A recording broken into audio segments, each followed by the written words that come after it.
টাঙ্গাইলের ধনবাড়ীতে পিকআপ ও মোটরসাইকেল সংঘর্ষে ৩ জন নিহত হয়েছে। এই ঘটনায় আহত হয়েছে আরও একজন। ভোরে উপজেলার বিলাসপুর বটতলা এলাকায় এই দুর্ঘটনা ঘটে।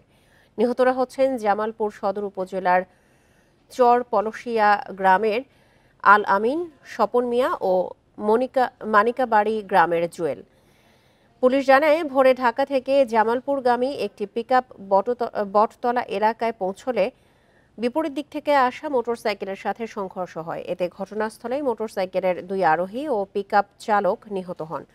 খবর পেয়ে পুলিশ ঘটনাস্থলে গিয়ে হতাহতদের উদ্ধার করে। আহত একজনকে উন্নত চিকিৎসার জন্য ময়মনসিংহ মেডিকেলে পাঠানো হয়েছে।